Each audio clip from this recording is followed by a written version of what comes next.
Halo Pos Five, ngobrol-ngobrol lagi. Saya Bening Lara dan Pak Yo.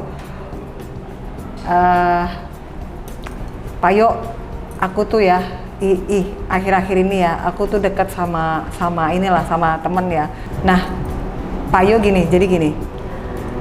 Nih, yang lagi rame nih ya Pak Yo ya, itu teman-teman aku itu mereka tuh kayak pengen cari perhatian nih. Nah, cari perhatiannya ini macam-macam nih Pak Yo. Gonta-ganti handphone yang kameranya bagus nih Pak Yo. Terus post buat apa? Terus pergi ke tempat yang instagramable. Nah, terus udah gitu dia posting-posting yang bikin orang jealous gitu loh Pak Yo. Pokoknya handphonenya bagus, tempatnya keren, gayanya kayak seleb lah gitu ya. Kayak keluarga Kardashian gitu kan. Nah, tapi di kehidupan nyatanya dia itu dry Pak Yo. Dia itu kurang kasih sayang, terus di kerjaan juga dia itu sangat depres karena sebenarnya dia merasa nggak cocok lah di pekerjaan. Nah ini jadi semakin aku tuh ngelihat case yang di teman-teman dan juga banyak orang ya, hidup realnya tuh dry, tapi hidup di sosial medianya itu fantastik. Nah ini gimana nih Pak Yu? Karena kan nggak make sense ya. Sebenarnya kan mereka tuh butuh kasih sayang. Tapi kenapa yang dilakukan adalah mencari perhatian nih Pak Yu? Ya. Ini sebuah apa ya? Sebenarnya sah-sah aja sih, karena itu adalah sebuah kebutuhan manusia. Bukan tidak manusiawi, itu manusiawi aja bahwa kebutuhan manusia itu sampai kepada itu eksistensi dirinya gitu. Cuma kalau mau ngingat penemu teori kebutuhan ya Maslow, itu kan sebenarnya ada step 1, step 2 gitu ya. Misalnya pemenuhan akan makanan, pemenuhan akan keamanan itu rumah, terus itu kan sebenarnya bertahap, dalam arti kamu sadari bahwa ini udah terpenuhi, pasti akan berikutnya. Nah ini yang ada adalah ini belum terpenuhin, mau ini belum terpenuhin, mau ini gitu. Jadi nggak ngeflow. Apa yang menyebabkan itu terjadi? Yang menyebabkan itu terjadi adalah kita didrive oleh urusan di luar. Ya, di luar itu minta ini, minta itu, teman ini begini, teman itu begitu. Itu baru lingkungan kecil. Lingkungan besarnya adalah didrive oleh iklan, gaya hidup, promosi yang sebenarnya kita boleh nyampe sana, tapi flow-nya ini harus bener gitu loh. Kita akan nyampe sana kok, karena pada teorinya kan pada suatu saat orang akan butuh penghargaan, akan butuh mengaktualisasikan diri. Tapi flow ini mesti jalan, jangan buru-buru di drive. Nah yang lucunya lagi, drive-nya ada, kenceng, terus kita juga diberi apa ya? Fasilitas yang cukup. Iya. Coba kalau nggak punya. Tapi juga yang nggak punya bukan berarti nggak sacrifice, nggak dry gitu. Karena apa? Yang nggak punya itu ngirinya gede banget. Ngiri itu kan juga sebuah aktualisasi diri. Gitu. Jadi nggak gampang. Zaman sekarang itu driver dari luar itu terlalu kenceng dan kita menempatkan diri di sana, bukan di sini. Nah, itu sih. Bener Pak Yo. Jadi ini tadi kan kebetulan aku masuk ke shopping mall yang gede ya. Itu aku sama kakak aku kan mau shopping lah gitu kan. Nah, di situ di shopping mall ini banyak anak-anak muda. Itu keren-keren dari dandanan, dari baju, dari make up nih Pak Yo. Terus kakak aku bilang gini, anak zaman sekarang kaya-kaya ya gitu kan. Gampang cari duit. Terus saya jawab, ya iyalah, kan mereka bisa jadi YouTuber, mereka bisa terima kerjaan freelance lagi kuliah. Jadi punya uang itu mudah.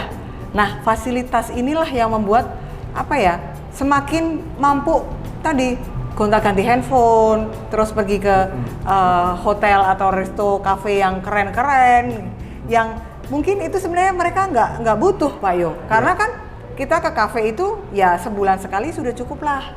Tapi karena kita butuh eksis tadi, ya seminggu 3 kali dong, masa nggak ganti cafe ya kan? Masa nggak pindah kota kafenya? Nah ini terus kejar-kejaran nih Pak Yo. Betul. Yang terjadi apa nih Pak Yo? Kayak burnout nih, gimana nih Pak Yo? dry. Iya, ya itu kembali lagi sebenarnya itu semua nggak keliru sebenarnya kalau melihat teorinya secara benar. Dan teori itu muncul karena memang pada kenyataannya manusia begitu. Maka keluar teorinya kan. Yang nggak benar adalah drivernya semua bukan dari dalam. Drivernya semua dari luar. Oke. Jadi bahkan ya karena driver itu terlalu kuat dari luar menyedot kita keluar gitu ya. Nggak punya duit. Tadi Mbak Bening masih mendingan. Memang kaya. Jadi YouTuber, duitnya ada. Freelancer. Bayangin orang-orang yang nggak punya duit mau seperti itu juga. Kenapa? Karena dia ditarik oleh driver yang ada di luar sana dan dia tidak pernah punya pelajaran untuk melihat ke dalam. Padahal kebahagiaan atau apapun juga itu udah chipnya ada ditempel di sini. Chipnya ada ditempel di sini. Cuma orang saking chip kan kecil sekali gitu, tapi itu membludak sebesar sekali sebenarnya. Tapi dia nggak kenal, dia kenalnya drive dari luar sana sehingga nggak punya duit pun akan ke sana. Jadi sebenarnya tuh kalau kebutuhan dan keinginan tuh wajar ya. Setiap manusia itu terdiri dari kebutuhan dan keinginan. Asal bener-bener ngerti gitu loh. Karena gue memang butuh ini, gue ingin itu gitu kan.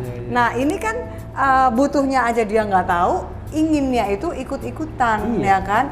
Aduh, rasanya sampai ada sendal tulisannya begini Pak Yu, iri bilang bos. Dan caption iri bilang bos ini, aku sering lihat gitu kan. Nah, itu udah burn, udah membakar segala sesuatunya membakar. Nah, gimana sih Pak Yu supaya kita bisa memilah-milih antara kebutuhan dan keinginan? Karena kalau kita nggak bisa milah-milih, tadi iri bilang bos. Itu jadi ada temen nih ngeposting ya lagi di Labuan Bajo, dia di kapal pesiar ya yang di Labuan Bajo itu. Terus captionnya iri bilang bos. Aduh, ini luar biasa sekali. Ya. Satu hal yang saya artinya yang ngeposting itu dia mengeluarkan biaya untuk menulis caption iri bilang bos. Apakah dia menikmati ketika di Labuan Bajo? Apakah dia memang butuh ke sana? Nah ini ribet nih Pak Yo, kompleks. Ya. Jadi yang saya mesti komentarin adalah balik lagi sebuah kesadaran ya bahwa sejauh kita menyadari hal-hal itu terjadi semua, itu sebenarnya kita bisa mengerti sebenarnya ini saya ke Labuan Bajo senang-senang buat diri saya atau sebenarnya bikin iri orang lain atau sekedar posting. Ya. Tapi pertanyaan berikutnya, apakah posting itu membahagiakan atau pergi ke Labuan Bajonya yang lebih membahagiakan? Sebenarnya yang mana? Nah, sejauh itu ikut-ikutan, yang ini tidak bahagia, yang itu tidak bahagia. Lihat aja, waktu di Labuan Bajo mungkin dia sibuk ini dan itu sampai melupakan keindahannya misalnya. Atau dia udah posting, kemudian ada yang mengkritik habis-habisan, dia marah juga. Marah. Terus dia balik ke Jakarta, cicilan kartu kredit bengkak Pak Yo. Ini gimana? Jadi itu benar-benar di-drive dari dunia luar. Apakah orang-orang ini kita nyatakan keliru, salah? Buat saya enggak. Apakah kemudian driver-driver iklan-iklan itu yang dalam tanda kutip menjerat ya, karena itu industri harus maju gitu ya, mereka punya cara sendiri, lu punya duit apakah kau punya duit, mereka nggak pikirin, lu nyuri juga silahkan aja, yang penting industri saya maju gitu kan. Itu juga tidak bisa ditolak. Akhirnya akhirnya sadarilah bahwa saya seperti itu. Sadarilah bahwa dunia luar seganas itu menjerat kita. Sejauh Anda sadari itu, mungkin perilaku Anda sama. Tetap posting, tetap ke Labuan Bajo, jangan tetap kredit cardnya bengkak, tapi ada sebuah kebahagiaan. Karena kita menyadari itu. Yang parah adalah ketika kita tidak sadar itu. Marah itu pasti tidak sadar. Kurang aja nih, kredit cardku bengkak, udah nggak bisa bayar utang, harus pusing. Itu karena di luar kesadaran. Tapi kalau ini disadarin, dia nggak akan nambah utang baru. Dia akan pikirin bagaimana cara bayarnya. Dia akan pikirin kerjaannya dia, hasilnya berapa. Ini akan berapa lama. Ini kalau dibiarin aja, bunga kredit card tinggi sekali, harus diapain? Itu orang sadar. Kalau nggak sadar, dia udah punya kartu kredit utangnya banyak, lihat temennya postingan lagi, dia tambah lagi utang mau ke Jepang, Pak Yo. Iya, jadi kesadaran itu sudah membebaskan walaupun dunia tetap seperti itu. Dunia industri tetap begitu, iklan tetap begitu, driver di luar menarik kita keluar tetap begitu. Kita kepengin ke sana juga tetap begitu. Tapi kesadaran itu akan menempatkan diri kita pada tempat-tempat yang pas. Pasnya ke Labuan Bajo, pasnya cuma ke puncak ya ke puncak, pasnya ke Jepang ya ke Jepang gitu. Kalau orang Jawa bilang dilalah pas. Iya. Apa aja pas. Iya Pak Yo, saya jadi ingat. Jadi ketika work from home ya kan nggak bisa kemana-mana. Jadi pasnya adalah buat saya nih Pak Yo ya. Pasnya adalah kerja di rumah depan laptop meeting pakai Zoom Pak Yo. Habis itu apa? Mainan sama kucing. Ya itu pas banget Pak Yo. Aku nggak nambah cicilan kartu kredit ya kan. Paling beli Whiskas ya kan. Terus jadi ketika kita tahu, sadar ya kan, yang kita butuhkan apa, yang gue inginkan apa. Itu meskipun teman-teman tuh posting yang iri bilang, "Bos, aku punya kucing." Ya kan? Aku nggak perlu iri sama dia, orang gue butuhnya gue mau ke Labuan Bajo juga belum ada waktu nih Pak Yo ya kan, meskipun kita WFH tapi kan banyak nih pekerjaan. Aku cukup main sama kucing gitu kan. Nah, artinya yang iri bilang bos tuh nggak mempan Pak Yo. Nggak mempan. Betul. Iya. Betul. Kenapa tuh? Karena udah tahu ya apa yang diinginkan dan apa yang dibutuhkan. Nah, ini artinya jadi semua orang tuh punya kebutuhan dan keinginan. Ya, karena manusia berada di zona itu untuk dia tumbuh. Ya kan, kalau orang nggak punya keinginan, ya gimana dia mau growing ya kan. Orang gua udahlah nggak cukup makan sehari 3 kali, minum teh udah titik gitu kan, jangan tambahin lagi, jangan pengen berkeluarga kan. Nah itu artinya justru keinginan itu membuat orang tumbuh ya Pak Yo ya. Nah ini gimana nih teman-teman yang sudah terjebak di emosi yang tadi, terus kartu kredit dan bengkak nih, bengkak. Kadang berantem sama suami juga, kemarin udah ngapain sih cewek beli tas melulu. Nah ini gimana nih Pak Yo ngeremnya nih, narik lagi. Gini, post vibes ya.